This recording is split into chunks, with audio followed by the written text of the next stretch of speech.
everyone, and welcome to another episode of the Nightwing News. That's right, it's me, Phil, and once again joining me is Kristen. Hello. And for those of you who listen to Wade's World, you'll be familiar with my guest. Well, if you read comics at all, I'm sure you're familiar with my guest. Fabian, I'm going to try this. I always trip up on your name. Nicieza? No, wow, that was really bad. I'm bad at all last names. That was like on the upper level of bad. Well done. Try it again. I'm afraid to now. You got to try it again. Think like you're Spanish. I never took Spanish. Don't add extra consonants. Okay. I took French. I don't know Spanish. All right, play along with me. Wait, you have the monitor, right? What is that? Ni. Okay, what is this? Si. Nicieza.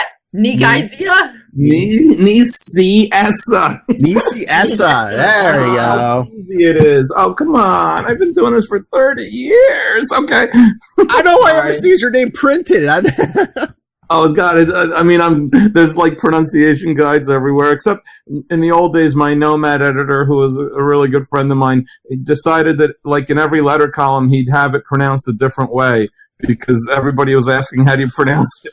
So every letter column, he ran a different pronunciation, and people would be coming up to me going, I read it in the Nomad column. It's Nicieza. And I'm like, oh, my God. Luckily, Nomad was the lowest selling book I was writing, so not as many people were seeing it. I think it was last year. Me and my other co-host talked to Peter David, and he's like, "Oh, I know all these secrets of comics," and then one of the secrets he said was how to pronounce your last name. Did he get it right? I wonder if he got it right. I think so. I think I'm pretty sure he did. All right. So anyway, we're here tonight to discuss. Wow, you've written Nightwing before. Now you are the co-writer on Nightwing currently. For an arc. I'm scripting off of Scott's plots. It's probably only going to be through 56, but we'll see. And you guys kind of like took over because, was it Percy who left? Or, like what? Did we take over? Ben Percy was writing the book. I have no idea how long he was writing it because I hadn't been following any DC books really. And I got a call out of the blue from Scott while I was at a convention in Philadelphia, asking me if I would do this with him, and I was very trepidatious and said, "Send me all the information. Let's see." I wasn't going to be able to read it till like Sunday. I think he called me on a Saturday. It was a 3-day convention. So I read it and I talked to him about it a bit. I wanted to get a better idea of why they were doing this. And then I did reach out to Ben on my own, who I'd never met before, but I reached out to him, which I tend to do sometimes when I'm being asked to jump in on something that may have had an iffy situation happen or a tenuous changeover in creative personnel. He was totally cool and said, go for it. It was just, it was just going to be one of those things where he didn't want to work as hard as they were asking him to work to try to appease them, and they weren't being clear enough. And look, I know the people involved. I know the parties. I've played this game for 30 years, so I know why things happen and how they happen, and I also know when they fall apart, why they fall apart. Ultimately, my decision to do this, pretty pure and simple, quite honestly, was that if they're going to start a storyline this major for Dick Grayson Nightwing, who's been my favorite comic book character since 1967, yes. I would rather be able to participate in it and try my best to start it right, rather than find out about it a year or two later when I read a trade paperback and I'm not enjoying it and I don't like it. I have no problem with the story idea at all. I think the story idea is excellent. I have no problem with the Amnesia storyline. I think you can get 12 issues out of it. Guess what? You can get 120 issues out of it, okay? I was there when we took Wolverine's adamantium out of his body. Yeah. Everyone hated that we were doing that. Then they said, don't worry, it's only a year. 75 issues later, Wolverine still had his bone claws. And the reason for that is because the creative personnel who are handling the character continued to find things to explore about that storyline that said a lot about Wolverine, right? Same thing with Barbara Gordon and Oracle. They took the Killing Joke moment, decided to make it continuity, and look, yes, they gave her, the use of her legs back in the New 52 and all that, but you still got 20 years worth of Barbara Gordon being Oracle and being who she was. There is no doubt in my mind creatively you can get 20 years out of this storyline, right? Mm-hmm. And if it's done right, whether I'm involved or anyone else is involved, if it's done right, you are learning just as much about Dick Grayson as you are about Rick Grayson. Yes. If you're doing it right. So my participation is only slated through 56. Whether I do more or not, I don't know yet. So in those 6 issues, then I have an opportunity to lay the groundwork for who this guy is, what his voice sounds like, and go from there. So that was one of the main reasons that I decided to do it. The other reason is that when Scott talked it through with me and told me some of the bits that were going to appear, the rationale for why his name is Rick was one of the single best ideas I liked that he bounced off me. And he hasn't put it in a plot yet, and I've been yelling at him to put it in the damn plot. I do know it's coming up because I just read the plot where it's going to come up. I think it might be 54, it might be. 54? Yeah, I think it's 50. Yeah, I think it's 54. I just actually, as we were talking, I went to my desktop and I slid over the lettering proofs for 53. And it's not in that issue, so yes, it's 54. It's a small scene, but when you see it, unless you're so ridiculously anti-anything and jaded and negative about any storyline that you want to try to do with Dick Grayson, and you're so burned by DC and you have so much anti-DO hate in you, unless you're one of those people, there's no way you can't see that scene and go, well, that makes sense. That now I get why he's calling himself Rick. And then go from there. And it's a very simple, subtle little thing, but it's also, I think, very, very smart. Scott does that about once every 100 years. Oh, wow. Scott has 100 ideas a day, but the subtle and the smart one is only once every 100 years. So you even it all out. But yeah, I've already scripted.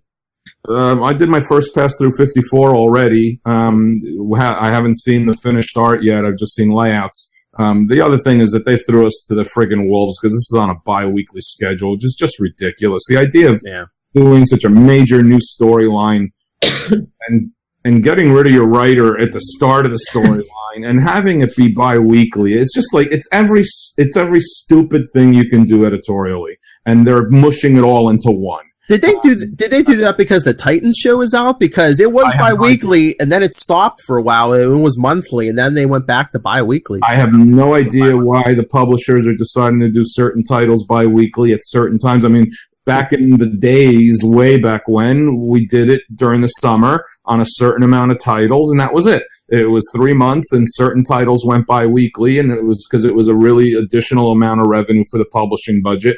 I don't know why they do it now. I don't know, other than like a purposefully weekly book like they did with Avengers recently, and I hear they're doing with X-Men over at Marvel. I have no idea why these things happen. I am very, very happily disconnected from the day-to-day decision-makings that go on at Marvel and DC.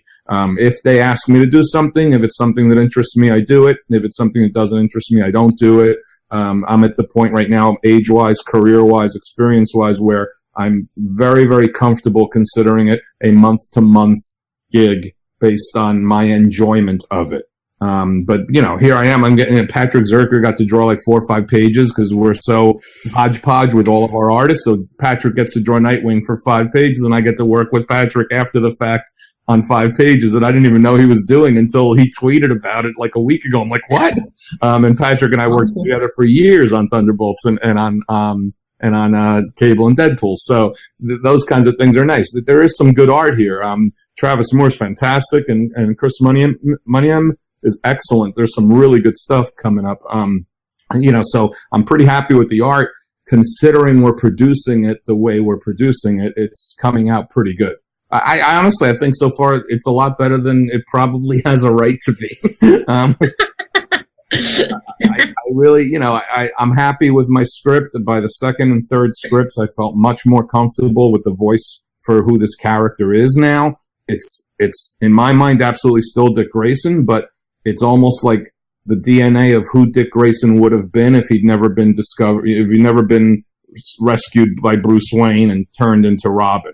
It's who Dick Grayson might have been if he'd stayed in the carnival life his whole life, and to me that's interesting because in some quirky ways, quite frankly, that's truer to the DNA of who the character is than having been taken in as a ward of bajillionaire Bruce Wayne, growing up and living in a mansion as a teenager and being given a red target suit and told to go out and fight crime in front of the Dark Knight.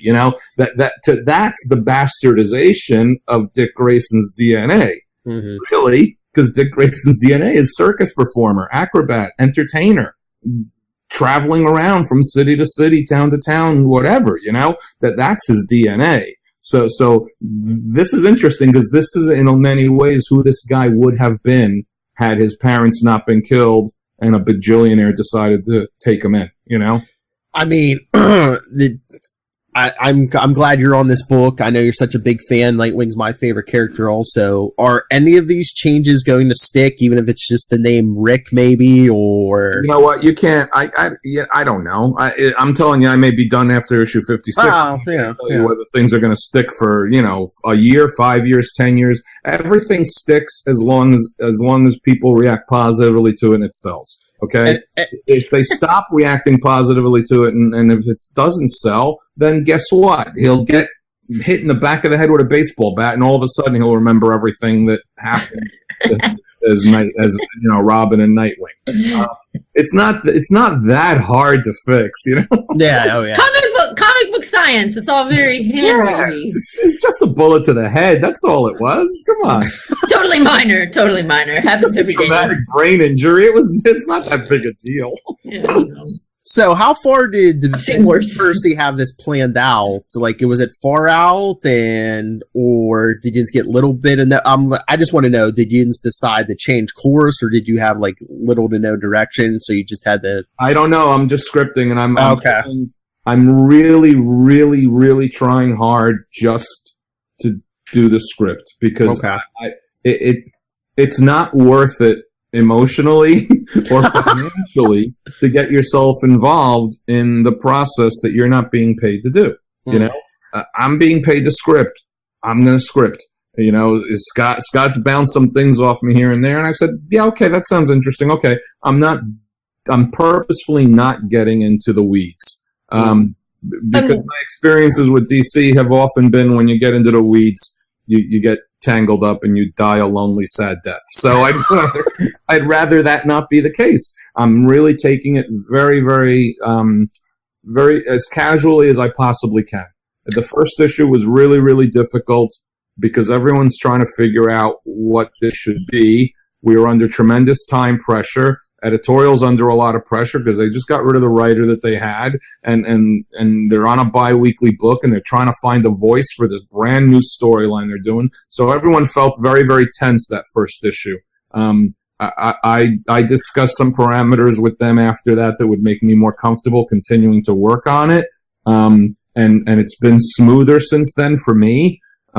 So 52 and 53 went much more smoothly than 51 did. That's all. When you hear me talking, I'm really just talking day by day, month by month. I'm not worried that much about what the story's going to be 2 years from now because I'm not going to be a part of it. So, I can't be worried about something I'm not going to be a part of.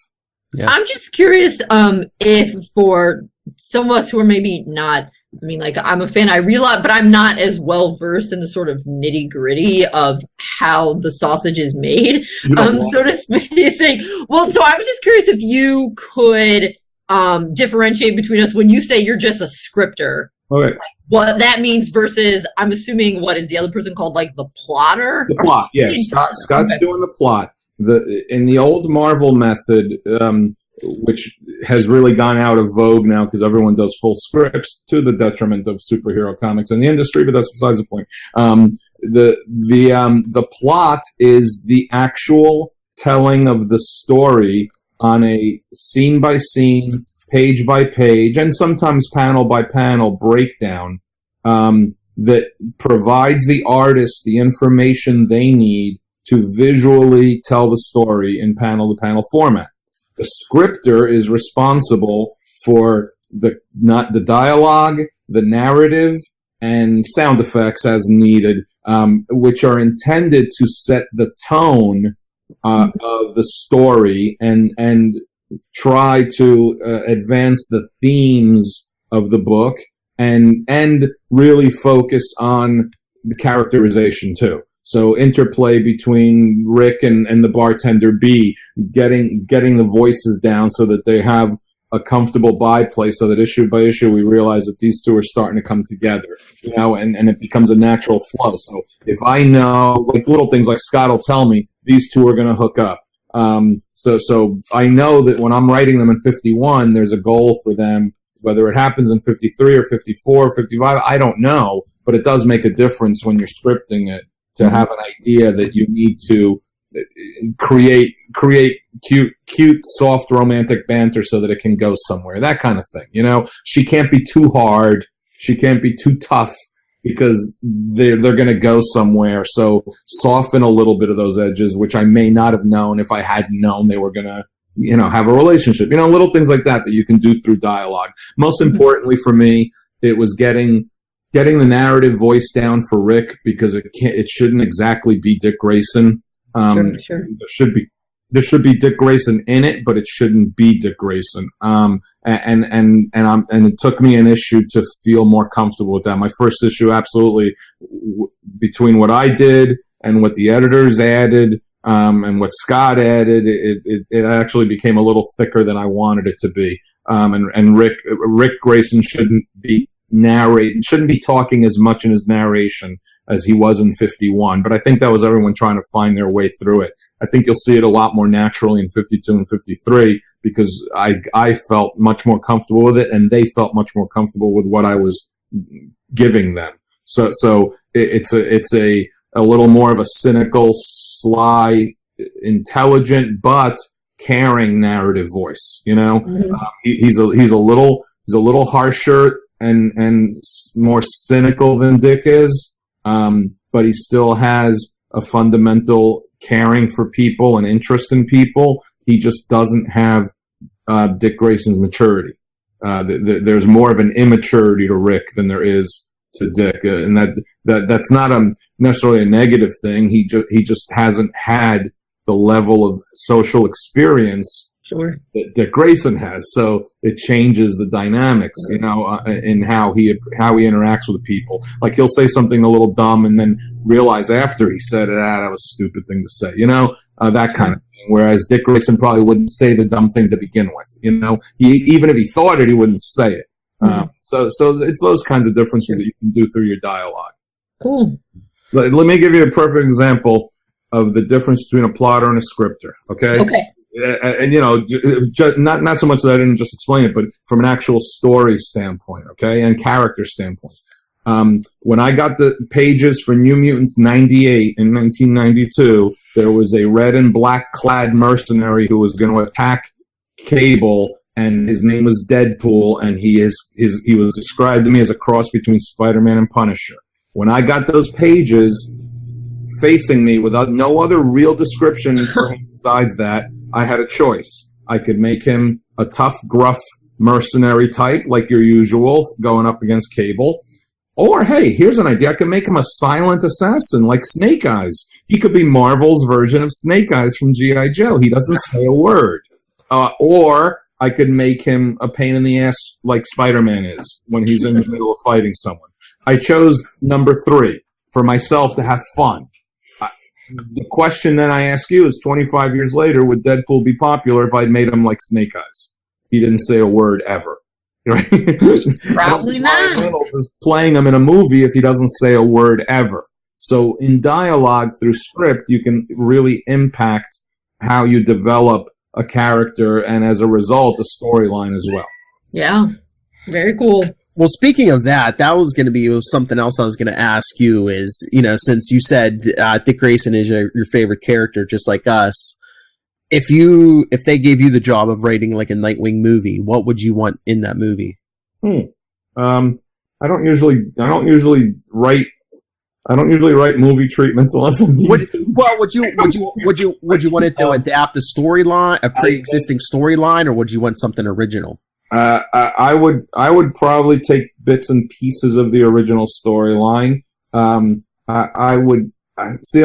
think the structuralist in me thinks that a Nightwing movie works by casting a 12 or 13-year-old kid to be Batman's partner in a Batman movie, and then after 2 or 3 Batman movies, and possibly a Teen Titans movie with Robin in it, then you launch a Nightwing movie. That would be amazing. An actor who is now 10, 12 years older because they've made 3-4 movies, and he's 24 years old or 23 years old, and he becomes Nightwing. Because the natural progression under which they did it in the comics is the smartest way to do it. Sure. It's the best way to do it. You can do a Nightwing movie now, but the idea of doing a Nightwing movie where you don't show or mention that he was Robin, right, and is ludicrous to me because that's the foundation of the character's existence. Yeah. I think if you did a Nightwing movie, you'd have to have. If you're like, we're doing a Nightwing movie, you'd have to have a lot of flashbacks. Yeah, it depends on how you tell a story, but that's problematic too, because if you're doing flashbacks, that really requires you in many ways probably to hire 2 different actors. Because definitely. I don't want to show you Robin at age 18 or 19 when he's just a couple years removed from or away from becoming Nightwing. I'd want to show you a Robin who's 12 or 13. And that's a little more problematic just from a writing standpoint, a casting standpoint. Sure. It's a tough call because he became Nightwing as a result of his activities and actions in Teen Titans far more than anything that was going on in Batman. So, the Nightwing movie is problematic to me if you're trying to set it up as an individual, separate, standalone startup franchise. Because I think it's antithetical to how the character works and worked. My answer is, how would I do a Nightwing movie? It would spin off of 3 Batman movies or 2 Batman movies that had Robin in it. And if you're like, I wouldn't. Then you'd have a Nightwing movie after that, I also don't get the DC streaming service, so I haven't seen the show at all, so I have no idea how they're doing it. I just saw the trailer and hated it. But the show itself has gotten some real positive reviews so far, so I'm curious how that's going. It's not bad, but I'm not completely on board with their portrayal of Dick Grayson. He seems a little too angry. He seems somewhat like Jason Todd in certain respects. Yeah, well, the problem is that writers who don't understand the character, didn't grow up with the character, they look to find forced conflict out of the situation. Yeah. And as a result, they want to make him tougher, harder, harsher because he fought Batman and got away from Batman. The evolution of the character isn't that. That's not Dick Grayson, and that's not Tim Drake. It's Jason Todd. And there's a reason why each of the Robins had their own strength to them. It's because each of them had their own character. And Dick Grayson grew up. There was no anger, animosity. You can be angry with Bruce Wayne and / Batman, but that doesn't mean you're perpetually angry with him. That doesn't mean you get over it. Dick Grayson's not always angry. That doesn't mean Dick Grayson can't get angry, but he doesn't walk around angry. That's the whole purpose of Robin is that he's able to overcome what he went through and do it for the right reasons, as opposed to Batman, who quite frankly does it for the wrong reasons. Dick Grayson is Nightwing for the right reasons. And that it was purposeful. It's the other side of the coin. Batman's one side of the coin and Nightwing is another side of the coin. I think it's partially also, the show just overall is a very gritty take on the Titans. Yeah. I would say. So I think it's like to do that. Yeah, I mean, I don't think it's just a Dick Grayson thing. It's not. No, it's not just that Dick is angrier. I can't wait to watch it and see everyone is angrier and darker, and I can't wait to see Gritty Beast Boy. They really haven't done much with him yet, but I mean, up on Friday, so we'll see. It's kind of weird. And then looks like Starfire has amnesia, so she really she doesn't even know she's an alien. But gritty amnesia, she has gritty amnesia. Gritty amnesia, that's important. Yeah. It's gritty. Yeah. That's what Rick Grayson doesn't have gritty amnesia. He has. I hope he has witty amnesia. That's what I'm hoping. Yeah.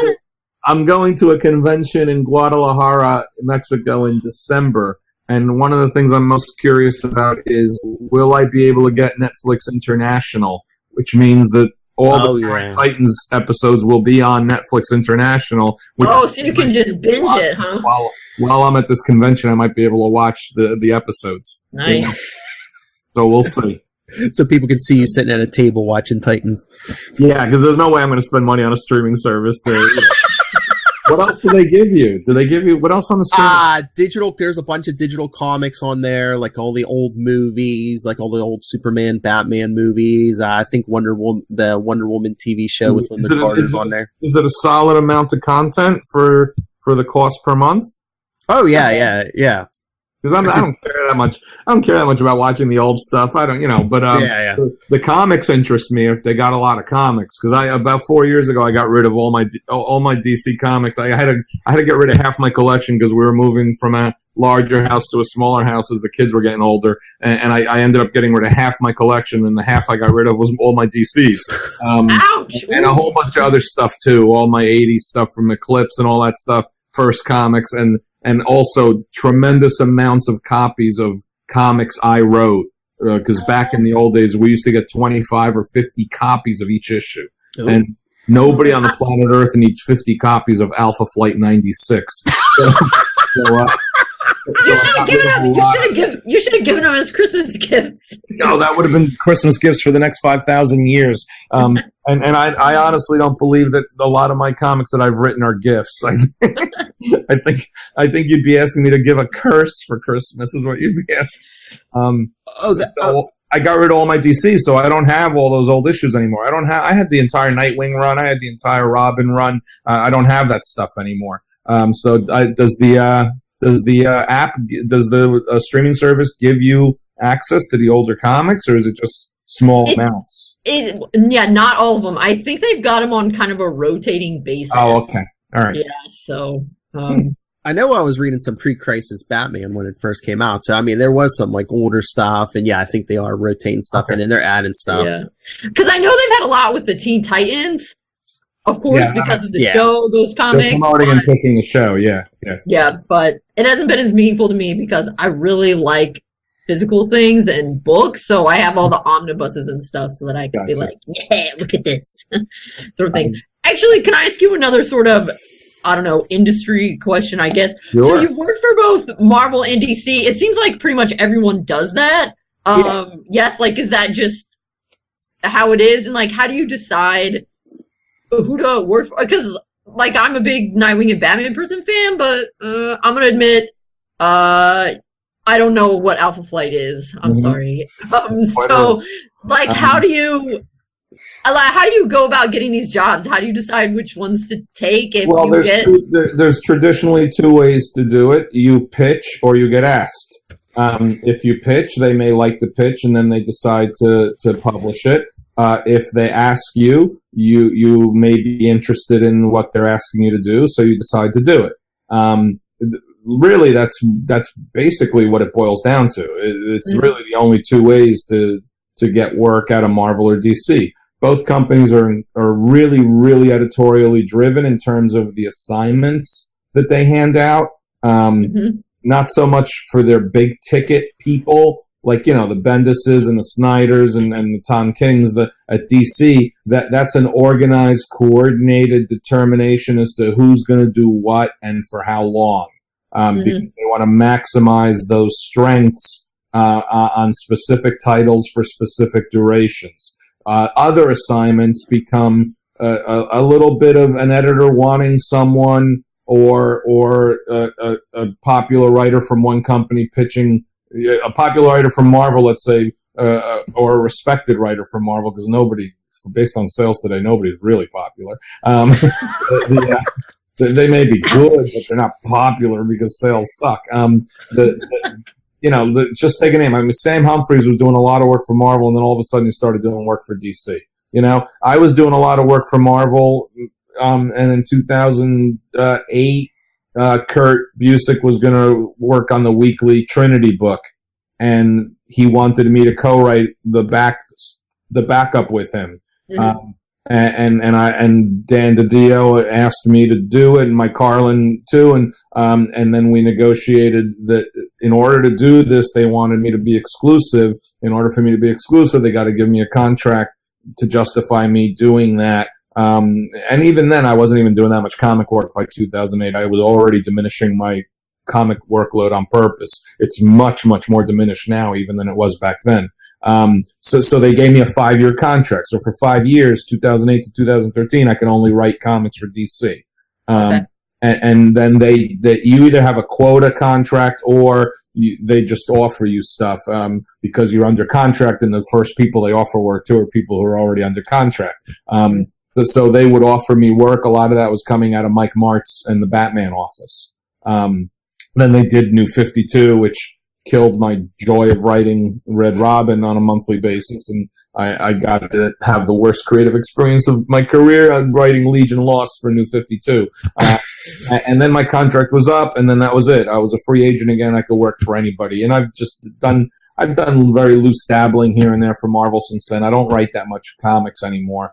I have a brand new project. It's a digital project on Webtoon called Outrage. But let me put it this way: if they hadn't asked Scott to write Nightwing and then realized there's no way he could handle it on a schedule because it was bi-weekly. If it had just been monthly, Scott probably would be plotting it and scripting it. But because it was bi-weekly, he couldn't handle it on the schedule with the other stuff he had on his plate. So they asked me to do it. If it hadn't been Nightwing, I probably wouldn't have done it, no matter what, because I wouldn't have had an interest or the time crunch. It's more work than it's financially worth, quite frankly. If you have to do too many rewrites because everything is under a tight crunch. So I probably would have said no. If they had offered me, I don't know, pick another bite of Silencer. I'm just coming up with a book I know that they're publishing now. I probably would have said no, because I don't know who Silencer is and I don't have an interest in that. They got me with a character that I care a lot about. They could have said Hawkman. They could have said Nightwing. They could have said Adam. I would have jumped at that because it's a chance to do the character. So you say yes or no based on a lot of factors. You're interested in the assignment. You're interested in working with that editor. You're interested in the artist drawing it. You're interested in the character. Those kinds of things. Cool. So are you a huge reader of all kinds of comics, or did you ever get asked to do something that you were like, oh, I got to go do some research on this person? Yeah, all the time. Yeah. Okay. But I read comics my whole life. I read comics from both companies my whole life, but I only had so much allowance money, so I could only get so many comics. Then as I started getting part-time jobs in high school and into college, I would spend a little more on comics, and still always got stuff from Marvel and DC. And then I got a job at Marvel Comics in 1985, and that really changed the dynamics, because then you get, back then we had trade agreements with every company. So not only was I getting all the Marvel bundles of every Marvel title for free, but all the DC comics for free, all the First comics for free, all the Eclipse comics for free. So we had those cross-company deals. So I was reading a lot more. I read a lot more. What?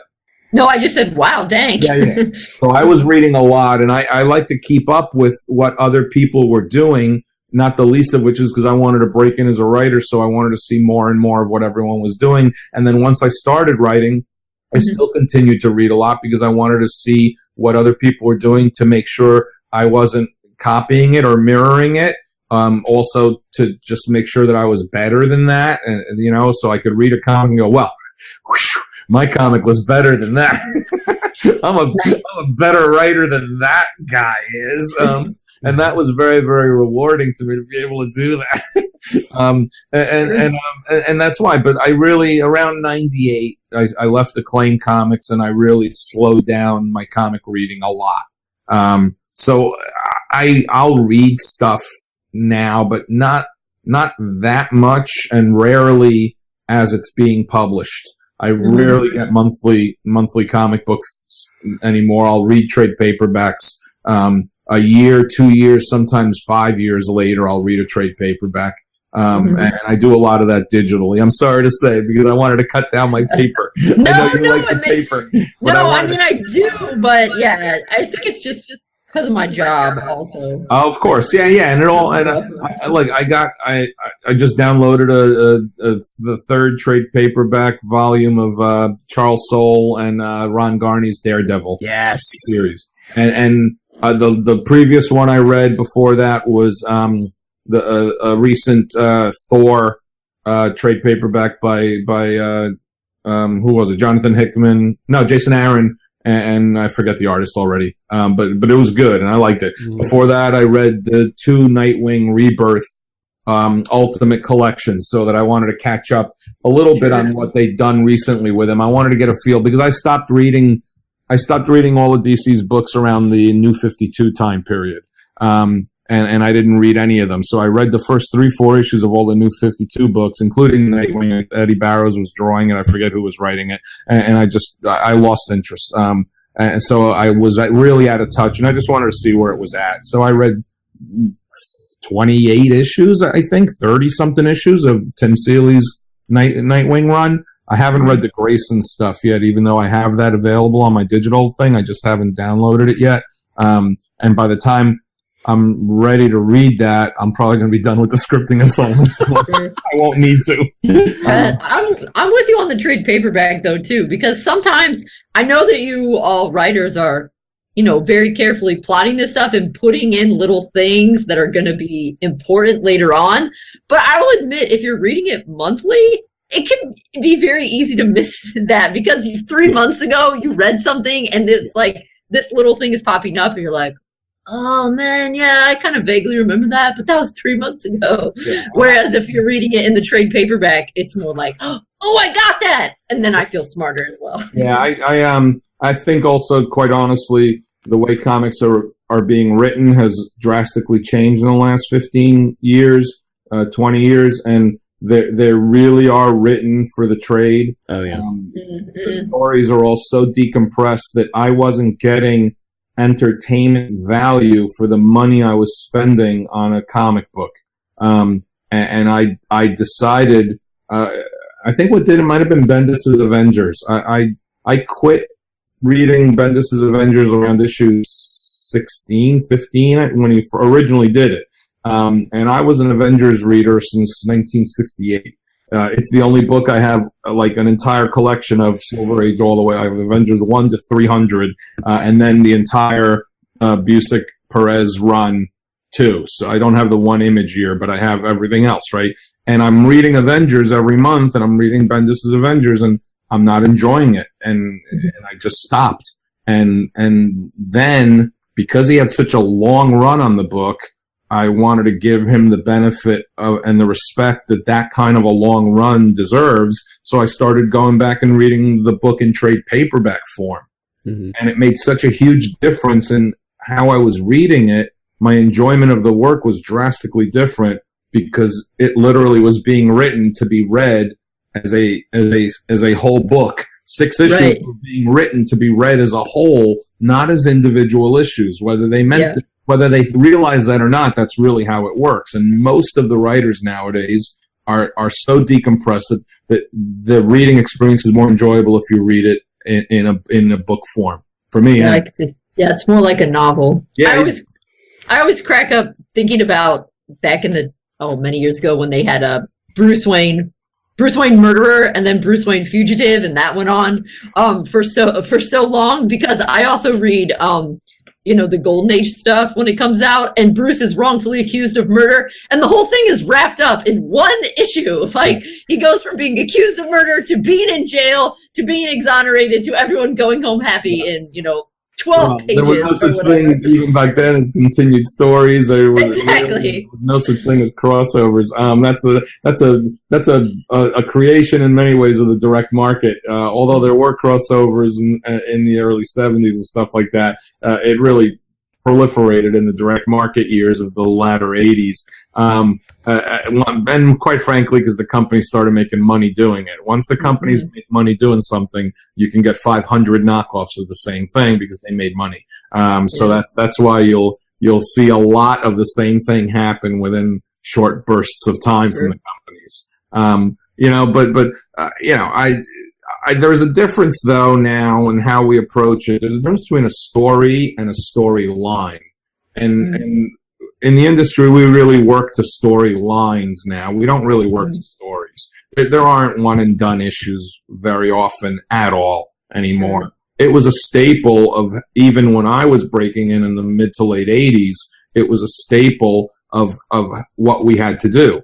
A lot of the things I sold my first few years as a writer were self-contained single issues. So you really had to have a one and done story, and it makes you a better writer for a variety of reasons. I would like to see more one and done stories, even if they become fill-ins in a way between arcs, Sure. And they just don't seem to do it often enough anymore.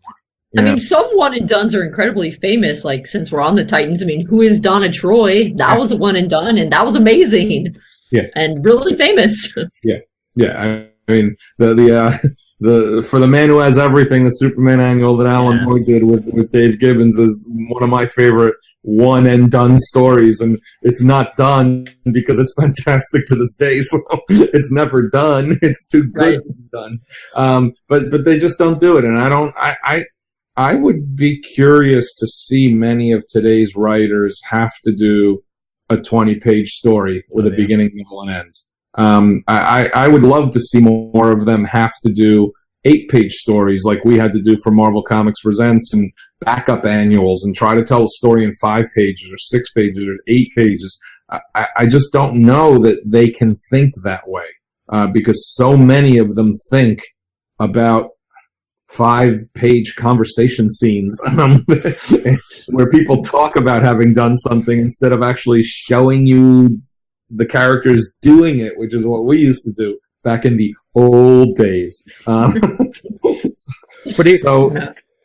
you mentioned, I'm just saying, I want all these kids to get off my damn lawn. That's all.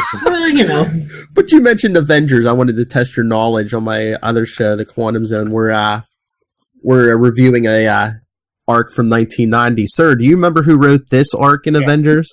I remember. You see the lack of hair on top of my head? It's from having to do stuff like that. That's no. You know what? It's funny you bring that up because that's so analogous to the situation I'm in now with Nightwing. I mean, a writer quits. John Byrne quits before even finishing his storyline. Howard Mackey, the editor, asks me to finish his storyline, which I had no idea how he wanted to finish it. And then Howard says, can you do the bi-weeklies? Yeah, sure. We're already about 3 months late on them. So, awesome. That sounds fun. Desperation, take a storyline I'd always wanted to do in the Avengers, which was the Crossing Line, but it was actually going to be a 1-year arc with one issue and 2-part issues built into the totality of the arc, and rethink it to be a bi-weekly storyline. 6 issues, yeah. And it reads like crap. I hate it. Avengers is my favorite comic book since I was a kid, and I wanted to write it so badly, and I got my wish because I got to write it so badly. So it's always been a sweet sore spot for me. Not in a negative way, just sort of like it's one of those industry realities where you get to work on something, but you're not happy with what you did or how it turned out. So what is some of your work that you are most proud of? New Warriors, by far, I'm very proud of. I'm very proud of actually the work I did on at Acclaim, which a lot of people didn't read because of the nature of that company, which was Turok and Troublemakers. I was really proud of those books. I was proud of a lot of the things I tried to do in Nomad, which was a little bit of an edgier, controversial book for Marvel, even though it was still code approved back then, but it still tackled subjects that very few Marvel books tried to tackle. And it led to lots of enjoyable internal friction in the offices. And I like that about it. But I was not a mature enough writer yet, nor was the industry mature enough to have done that book properly.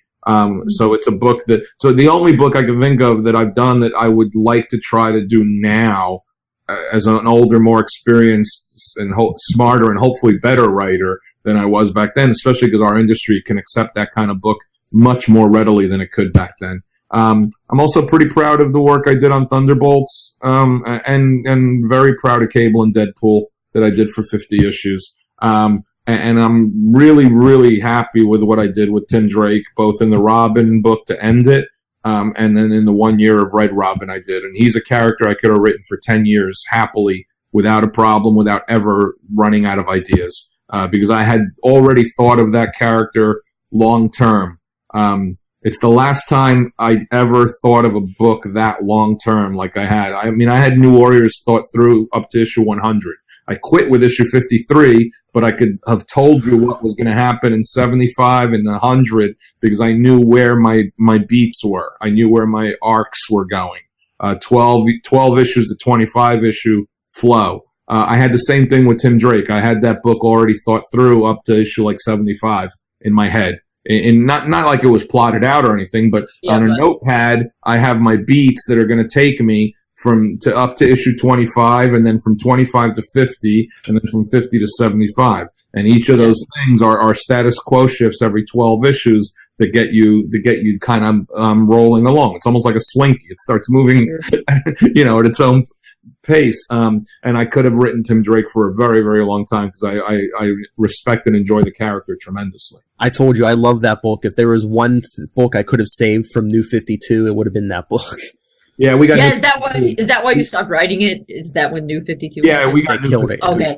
The way we say it is we got New 52'd, meaning we got New 52'd right up the old.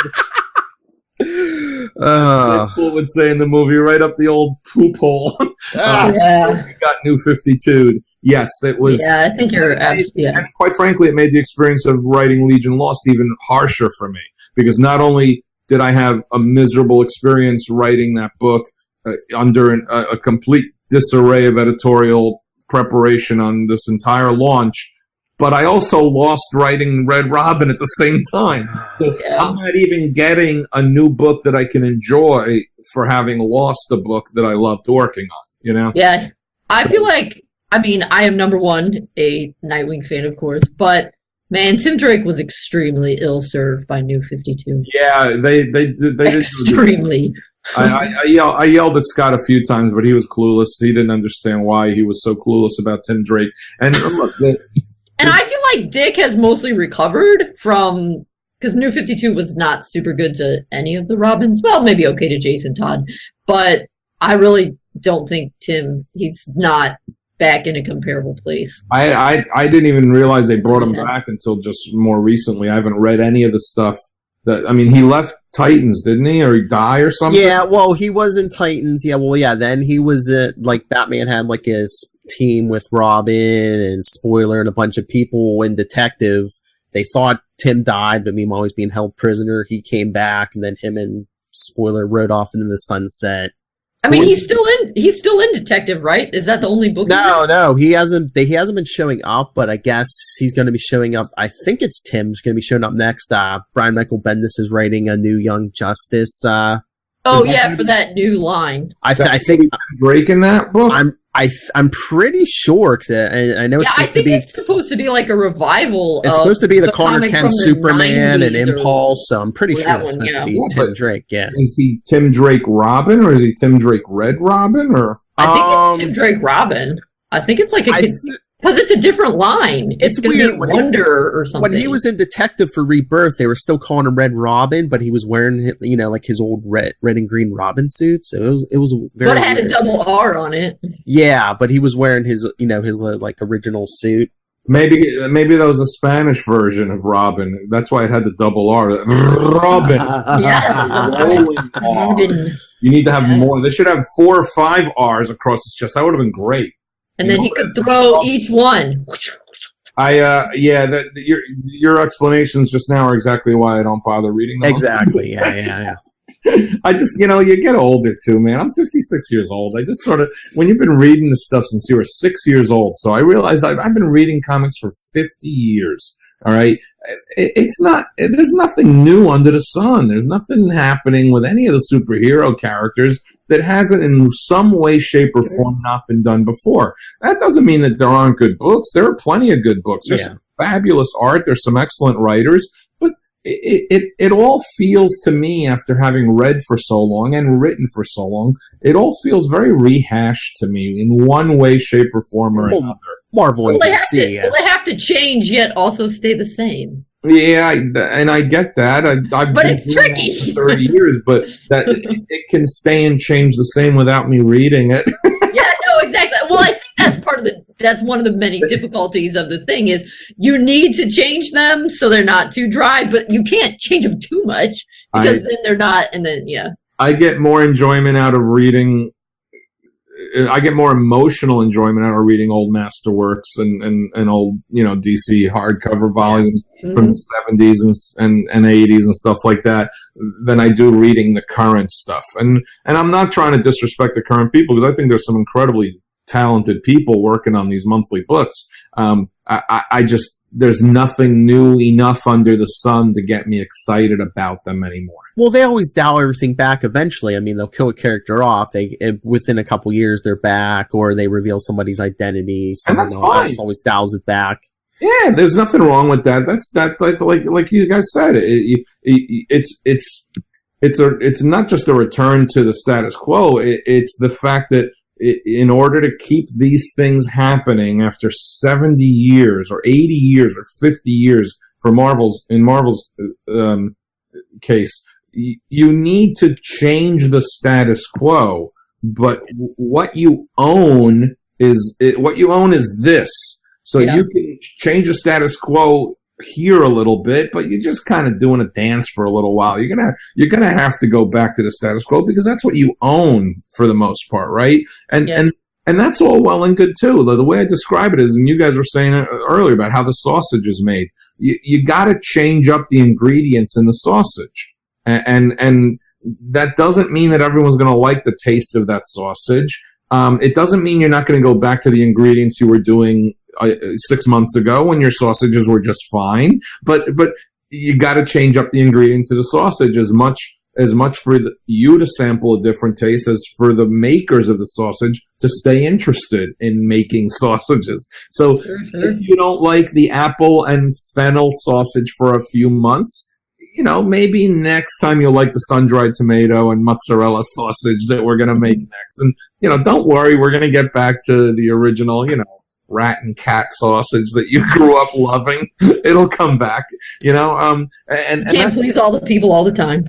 It's just a reality of the way it works, So I don't like seeing people get so up in arms about individual storylines like I've seen happening on the internet so much lately, especially because it's coming from older readers who should really know better. Just shut up and either buy it or don't buy it. Stop whining about it. It's a story. Let it be a story, and let the story be told. I got to be honest with you. I'm surprised that so much of the online reaction I saw to the initial first 2 issues of the Nightwing story were not as negative as I expected them to be at all. There was a lot of positive, or there was a lot more patience there than I expected, and part of it is that the art is solid. I think people see some of that art and they like it, and they're willing to forgive you a little more if the art is really good. But I didn't see the hatred and vitriol out of a certain percentage that I expected to see. you know. And so we'll see how that plays out over a few issues. I'm not 100% sure what they'll be saying, you know, 3-4 issues down the road. But the good news is I'll probably be out of there before the real hate and vitriol takes root. Maybe we're maturing. No, don't even think. So I think they marketed it good though, because they were like, you know, this happens, but you know, Dick's gonna live. But I think they kind of let it out just enough that people were like, okay, I'll give that a chance. It wasn't like, oh, is he gonna live? Is he gonna die? You know, I had no idea. I had no idea about the marketing going into all of this. I don't pay attention to solicitations or anything. I didn't see that much about it. I saw one image of this profile with the cat scar on it, and I just shrugged my shoulders and said, "Okay, whatever." You know, so I wasn't that aware of what this was going to be going into it. You know, yeah, it was very weird because they shot him in an issue of Batman. So like, I don't know. I'm sure I don't know if there's people who just pick up Nightwing, but it would be like an abrupt. Yeah, I didn't know that until I read 50. They sent me 50 as a PDF when it was finished, and I read it, and I thought Benjamin did a good job. This is a solid introduction. It's an interesting idea. I had no idea at all that he hadn't been shot in the head in 49 of Nightwing. Yeah, so, no, and it wasn't even him writing it. It was Tom King and Batman. The convention told me that he got shot in the head in Batman, and I'm like. Okay, but that makes sense too, though, in a way, because if you're doing it smart, you create exciting storyline opportunities for your supporting cast that have their own titles. You don't have to do that in their own title. Wolverine Skeleton was ripped out of an X-Men 25, you know, but the storyline continued into Wolverine. X-Men was outselling Wolverine by 100,000, 200, 150,000 copies. So you do that in a story that's going to get the most attention, in the book that's going to get the most attention, I should say. So if Batman, the Tom King Batman, I don't know who's drawing it, whoever, Capullo, whatever, if that's selling the most and you have a plan for a long-term or at least status quo shaking storyline for Dick Grayson, there's no reason not to start it in Batman. Yeah. You know, I just didn't know that going in. I wasn't aware of it. I don't have qualms about it. I think it's actually a smart publishing decision to do that kind of thing more often. I always like it when Dick and Bruce are together anyway. Yeah, it kind of plays into Tom King's storyline. See, I don't know, like there's this big conspiracy with Bane. I guess he's trying to break Batman like mentally now instead of physically. That's why the whole marriage thing didn't go through. And then I don't know, I guess it looked like Dick was gonna like bring Bruce out of his depression, so Bane's like, nope, can't have that. So he had KGB shoot Dick in the head. Okay. So Bane is now a master manipulator, got it. Yeah. Bane is now the Ra's al Ghul of the Batman universe. Gotta make it fresh, you know. That's right. Backbreaking is so 1990s. Yeah, no, it is. It's just why bother having something big, strong, bold visually that you can show on a dynamic splash page when you can just have characters talking about doing something like this. And there you go. He's going to break them. He's going to break them mentally. I guarantee you that's probably going to require a lot of dialogue, isn't it? Well, and dialogue is obviously Batman's strong suit. There's going to be a lot of dialogue in that mind breaking. It's gonna be a while too, because I mean, I know they said people got mad when the marriage didn't happen in issue 50, and they're like, "Oh yeah, no, Tom's like here for another 50 issues," and it's Clay wants to write over 100 or something. You knew that marriage was not gonna happen. Come on, that's way too status. Well, they're like, "Oh no, it might still happen, but you're gonna have to wait." Who wants to see Batman married? I mean, yes, I was like, they're not gonna get married. This is so stupid. Yeah, I know. Mad that we were forced to marry Peter and Mary Jane in 1986. Are you kidding me? We didn't want that to happen back then because we knew better. So look at all the crap that created for the next 30 years. Yeah. It's been 30 years since Peter and Mary Jane got married. I know, and then they got rid of it. Like the marriage, like 10, 11 years Yeah, ago. I say, didn't they get divorced or it got erased or something? The marriage was erased through supernatural means. But look, at the end of the day, we didn't want to do that back then. We were kind of forced to do it. And nobody really at the offices, for the most part, thought it was a good idea for them to get married, and we didn't think it was a good idea for there to be a married Peter Parker. There's a whole generation of comic readers who grew up under that marriage. So that's their favorite version of the character. But anyone, he's raising his hand. Anyone who didn't grow up with that doesn't think it's a good idea, and we don't think it's a good idea for all the right reasons, and ultimately from the standpoint of dramatic storytelling, when you start marrying characters off, you actually limit the opportunities for conflict and storytelling. So you end up with issue after issue after issue of Mary Jane standing by a window in her lingerie waiting for Peter to swing home. You are automatically bastardizing Mary Jane's character by doing that. So it's not so much that the marriage itself is a bad idea. If you were guaranteed that you'd have smart writers and smart editors working on that for the next 20 years. And you can't be guaranteed that because most writers and most editors aren't smart. So they're gonna screw up. And the worst thing in the world is to have editors and writers writing such a situation who aren't in stable, happy marriages. So it's very difficult for them to portray and depict what that's really like, right? So, I mean, I had no problems writing The Married. I enjoyed the living hell out of it. I wrote the Final Adventures of Spider-Man back in the early 90s, and I loved writing them as a married couple from a writer's standpoint. But I'd been in a relationship for 140 years at that point. I'm still in the same relationship now. It's been 240 years. So I was very comfortable in writing byplay between a married couple. A lot of the other editors and writers there weren't in those same situations. And it read that way, quite frankly. So it's problematic. What are you going to do 5 years from now if Batman and Catwoman are married? I mean, what are they? Is she a villain or is she his sidekick? What are you doing? It's problematic. It's really problematic. I found it as someone who's very happy being single. It kind of annoyed me. I don't have a problem with them being with Bruce being happy, but it annoys me that they're like, oh, the best way to show Bruce being happy is by getting him married because that's the best way to show happiness. I'm like, you can be happy without being married. You can be happy without being married. Bruce should be happy just punching people's faces in at night. That should make him happy. It would if he let it.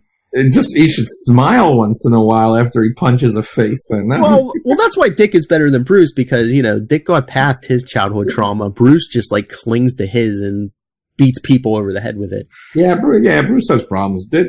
My attitude with writing Dick Grayson, if you're writing the perfect fight scene with Dick Grayson, he doesn't touch anyone and no one touches him. And they end up beating themselves by trying to beat him. That's the ultimate Dick Grayson fight scene. He shouldn't necessarily want to punch you or kick you. He's going to have more fun bouncing around you and let you run into a brick wall, And that's how I would write Nightwing more often than not. He barely gets touched and he barely touches anyone. Hopefully while saying something quippy, though. Yes, there'd be quips. Oh, good. You would have quips. I'm probably pre-recorded because it's really, really difficult, actually, to quip while you're in the middle of a somersault in midair. But it'd be funny if you did have pre-recorded quips. And that would be. And on goes the recording. in his gauntlet, just be like. Yeah. Or he needs a little Siri. He could be like, Siri, play quip number 1. And then it just... Wait a minute, guys. I just saw I have 1%. No, I got 10%. I thought I had 1% left on my laptop. Okay, well, I was going to let you go soon anyway. We've been working you hard. I just have one more question. The most important question. Since you're the scripter for the next couple issues, can you drop our names in an issue? I won't be able to do it for a little while, but I can try in 55.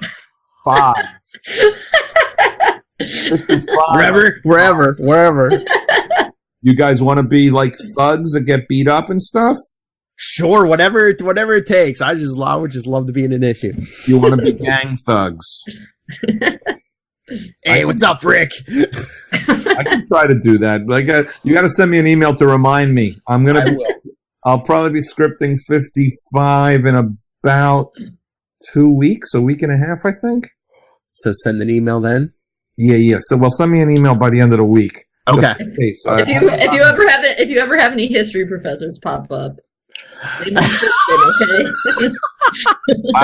This is Bloodhaven. I don't think they have history professors. I think they just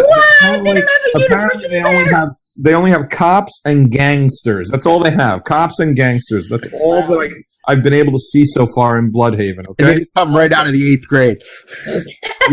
I'm not going to make you guys cops, so you're going to end up having to be gangsters. That's fine. All right. I'm in the issue. I don't care.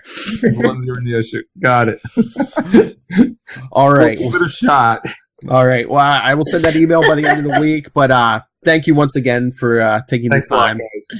Thank you so much. I learned so much about comics. It was a lot. It was a lot of fun too. I appreciate it. Thanks, guys. Thank you. Thank you. Too. So what did you think? That was awesome. Like you said, I learned so much. I like I said, I talked to him once before. It was great. I love it. And then I saw he was writing Nightwing. I was like, oh, he's right. One of my favorite writers writing like my favorite character. Got to talk to him. Yeah. So what's your favorite stuff that he's written aside from stuff that involves Nightwing? Well, like he was talking his Nomad, his Thunderbolts. His Thunderbolts was great. Like I said, Red Robin. Right. Yeah. Yeah, Red Robin, Nightwing when he was writing it before. There's so much stuff he was. If there's a character he's written it, he wrote a ton of X-Men stuff and like he was saying Deadpool stuff in the 90s. I'm like, you couldn't pick up like an X-Men book without him being involved somehow. Mm-hmm. But yeah, I mean, so I should have asked him. Does he get any credit for inventing Deadpool, or is that go to somebody else? Well, him and Rob Liefeld co-created Deadpool, so yeah. He's listed as like co-creator. Yeah. Okay. I wasn't sure since he said he scripted him first. I was like, well, so you kind of got yeah. Yeah, because it was him and Rob Liefeld. Because like in the beginning of our last interview, I was like, oh yeah, I'm like, we're talking to Deadpool's dad. He goes, yeah, that makes Rob his mom. That's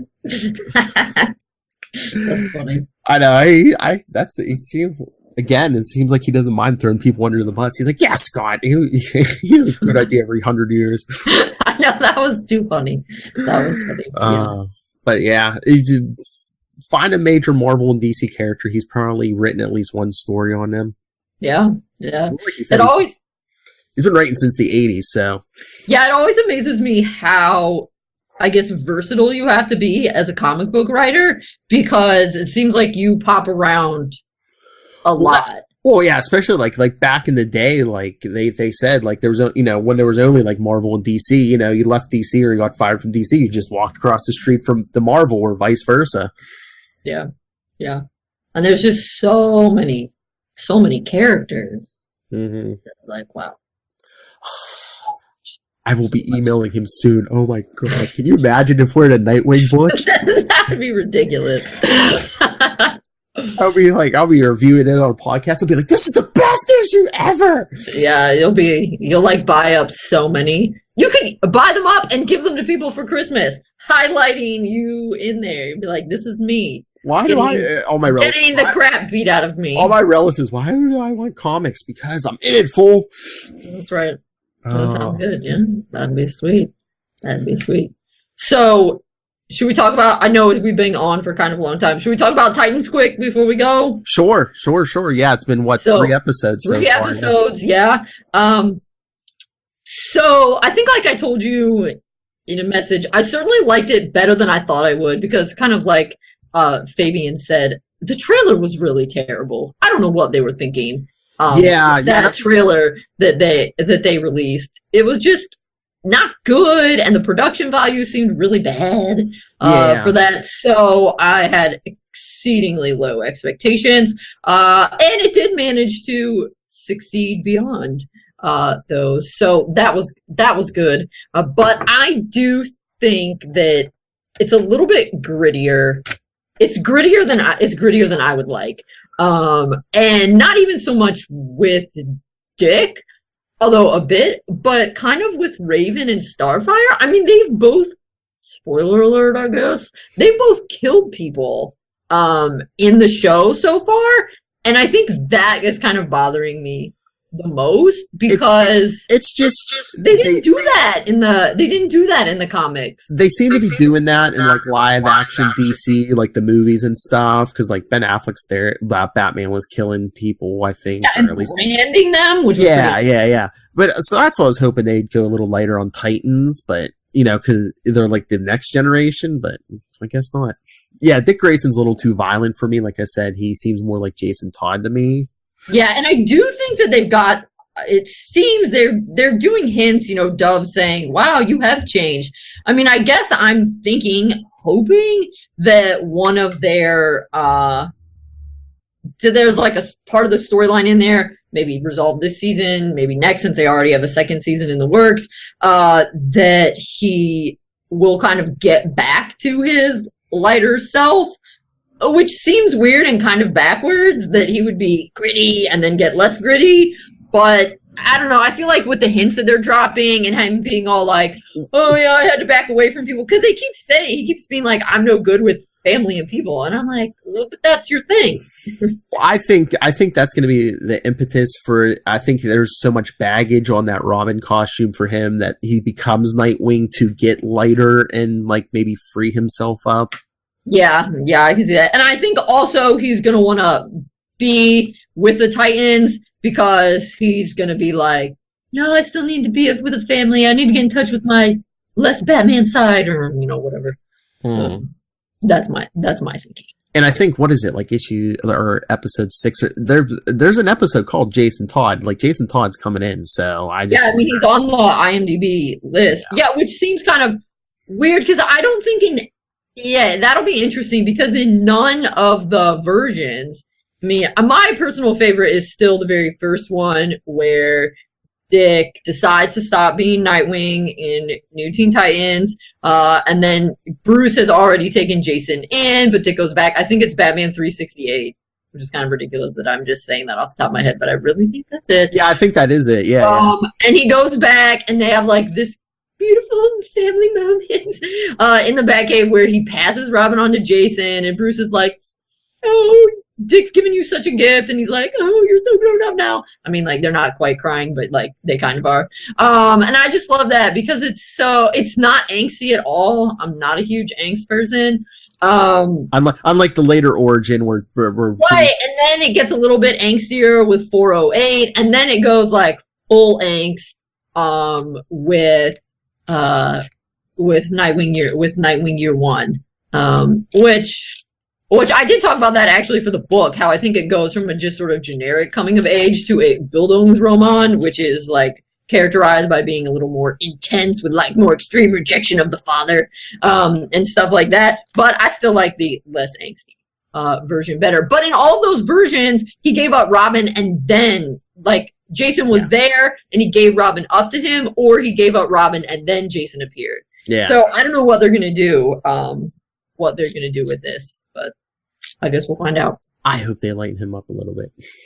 The other thing that I think, and I'm not super good with, the technical aspects of it, but for me, I think so far the show has done a much better job, and they've done more of it when they're in their regular personas, because I don't think the fight scenes have been very good. Like the choreography or the light, I don't know. They felt fakier and not as well done. The ones where Dick was fighting versus when he's just being Dick. Maybe, I don't know if that's because of this. Maybe they have trouble moving in the, when he's in the suit rather than just regular clothes, or. Yeah, I don't know. It just seems that it's not. And I mean, they've been so much shorter, so it hasn't been such a big deal. But I don't know. They felt like something felt different, but I don't know. Maybe I don't know what I'm talking about, which is entirely possible. Like I said, in that first episode, it was just him being overly violent to me. Otherwise, I was like, okay. Yeah, I think it was in the second episode when they had some fight scenes. Hawk and Dove? Yeah, with Hawk and Dove, like that one kind of retro fight scene or whatever. Oh, yeah. Something felt kind of off about that. Like, I don't know. Well, I just mostly wish that Raven and Starfire wouldn't accidentally kill people. Because that really doesn't seem fitting to me for their characters. I could almost see that with Raven, because she has like this dark side, just like part demon maybe, and she's younger, so she maybe can't control this, and it's almost like she's possessed. But yeah, Starfire, just, I'm like, when she incinerated that guy, I was like, come on. I know. And I mean, I know that Starfire is a warrior, and sometimes she's like, why can't I kill people? But, I mean, she never did it on accident. No, I was going to say, you could show her being like a strong woman and not have it where she's murdering someone. She fought with her star bolts and it didn't kill people. I mean, I guess that's comic book science, that you can blast fire at people and not have them die, but that's cool. I'm here for that. And she has super strength. You can't just like smack somebody into a wall or, across the room into a wall or something. Right, yeah. That's what I think. So, like, I think it's pretty good. I mean, it's not my preferred adaptation. It's a little bit grittier than I would like, but I don't think it's bad. I just wish that, I don't know, it just makes me feel, I don't know, it just feels off to me that some of them are killing people, because then it just makes it that much harder to see them as heroes, and it makes it a little harder to justify them being vigilantes, because it's like, but you killed people. Yeah, I know. Like, if you never killed people, then, I have an easier time accepting it. Plus, I mean, that's always been their big thing in comics. The heroes are like, we never kill. But yeah, for whatever reason, in a lot of the live action, they seem to be like, tossing that out the window. All right, let's get out of here. It's been over an hour. All right. Yes, I know. People probably stopped listening. They're like, we don't want to hear you guys talk. But no, you mentioned the book. Mention it again, because I now that you remind me, I should put the Amazon link in the show notes for. Oh, it's so good. So anyway, I know, and now we're gonna have to figure out something to do in 2020 when he turns 80. Yes. But when in 2015, when Dick was 75, I rounded people up on the internet to write articles for a book about Dick Grayson called Dick Grayson, Boy Wonder, Scholars and Creators on 75 years of, on 75 years of Robin, Nightwing, and Batman. And so it's out. Unfortunately, it was published by a kind of academic press, so it's kind of expensive. I think it's like almost $40, which is, I don't expect people to buy it, but I believe you can get a much cheaper ebook version. So I'll put it in the show notes, and then I'll try to have it in the show notes for every episode going forward, so hopefully. Oh, no. If any audience would buy that book, I think it's anyone who would listen to this podcast. So. That's probably true. But if you want to talk to us, send us your thoughts. What did you think of everything Fabian said? Scott Lobdell, what did you think of what Fabian said about you? Email us. Friends. Oh, yeah. He's joking around. Okay. capesandlunatics@gmail.com. Follow us on Facebook, Nightwing News, @Nightwing News on Twitter. And you can give us voicemails, 614-382-2737. That's 614-38-CAPES. Yeah, we went a little long, but I think we had some good content. I just can't wait to be in a comic book. and not just anyone, Nightwing. My favorite. All right, it would be amazing. You can throw my name in as well, but you can be first priority. Oh my lord! I'm just gonna email him on. I'm like, here's our full names. I don't know how much you need, but I'll buy 2 copies, man. I'll just like frame copies. Frame the page in one, and then keep another one. Yeah.